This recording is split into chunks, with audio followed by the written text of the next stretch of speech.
Bonjour et bienvenue dans le tête-à-tête décideur consacré à la sécurité et à la santé au travail. Intimement liée à la santé au travail, la sécurité est une démarche pluridisciplinaire qui vise à supprimer ou à réduire les risques d'accidents susceptibles de se produire lors de l'exercice d'une activité professionnelle. Bien que les chiffres de la sécurité au travail révèlent que l'homme est en cause dans plus de 2/3 des accidents de travail, la tâche des dirigeants d'entreprise est de réduire au maximum leurs risques afin de protéger leurs salariés et de préserver leur intégrité physique et mentale. Près de 670 000 sinistres ont été recensés, dont 552 décès l'an dernier. Ces chiffres ont été divisés par 3 en 10 ans, une étude réalisée par Capsecure Conseil. Et pour nous accompagner autour de cette thématique, j'accueille le dirigeant de Prévention Risque Pro, Teddy Lebolde. Bonjour. Bonjour Imad. Alors première question, quel état des lieux peut-on faire du métier ? Aujourd'hui, l'état des lieux en France de la santé et de la sécurité au travail, c'est que c'est géré par 4 grandes entreprises, qui sont les 4 acteurs leaders du marché dans la santé et la sécurité au travail, et qui aussi accompagnent les performances, l'amélioration des performances des entreprises. J'ai d'ailleurs travaillé pour une de ces entreprises, où mon rôle était de manager des préventeurs sécurité sur tout le territoire. J'ai décidé aussi de rejoindre un groupement national qui est assez unique parce qu'il propose des solutions et des méthodes qui sont adaptées à tout type d'entreprise. Ça va nous permettre d'accompagner correctement et efficacement chaque dirigeant dans sa démarche liée à la santé et à la sécurité au travail et dans la protection des données, le règlement général de protection des données, RGPD. Ce que je peux dire, c'est qu'on a réalisé depuis 2004 plus de 15 000 dossiers auprès de tout type de sociétés. Des grands noms de la mode, des fédérations sportives, des sociétés de production audiovisuelle et encore bien d'autres. Alors sans perdre de temps, on va rentrer dans le vif du sujet. Comme je le disais, vous êtes le dirigeant de Prévention Risque Pro. Mais alors du coup, vous êtes rattaché à un groupement d'autres sociétés. Quel lien peut-on faire entre ces 4 entités, Prévention Risque Pro, Jurisphera, ADN et JML ? En fait, l'initiateur du projet, c'est ADN Conseil. Il est initiateur de la méthodologie et du process qui existe aujourd'hui. D'accord. Pour parler un peu de ce dirigeant, c'est notamment un dirigeant qui a dirigé une entreprise de plus de 200 personnes. Il est habilité IPRP, ce qui est la seule habilitation reconnue en termes de santé et sécurité au travail, intervenant en prévention des risques professionnels. Jurisphera est le producteur de la documentation, un ancien juriste spécialiste en hygiène, santé et sécurité au travail et en protection des données. Il aura la lourde tâche de mettre en forme la documentation qu'on transmet à nos clients. Dans notre groupement, on peut aussi également bénéficier des conseils avisés de JML Conseil, qui a développé bon nombre de sociétés dans sa vie, dans plusieurs pays, et qui est l'initiateur du regroupement de ces cabinets conseils.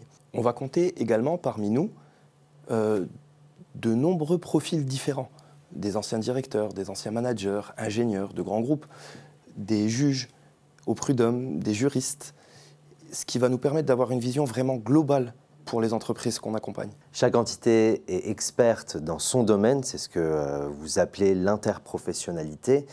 Quelles solutions proposez-vous aux entreprises et à leur domaine d'application ?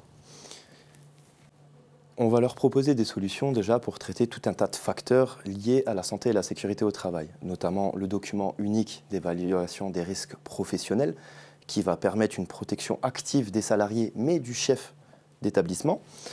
On leur proposera aussi notamment la gestion de leur compte de prévention qui était appelé avant compte de pénibilité. On traitera aussi les risques psychosociaux, ce qui va nous permettre de dresser un vrai bilan de santé de l'entreprise, tant général qu'individuel, ce qui est important de souligner, surtout qu'on peut aussi souligner que le mal-être au travail est une cause qui se répand de plus en plus dans les entreprises. Bien sûr. Et on sera capable de traiter efficacement ce sujet pour les entreprises.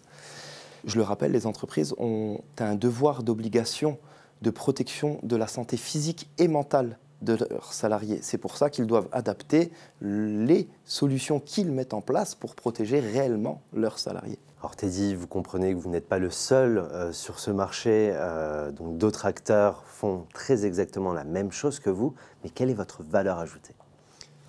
Aujourd'hui, la valeur ajoutée, elle a plusieurs aspects. Déjà, je peux dire que l'assistance gratuite et illimitée n'est pas fournie par nos concurrents.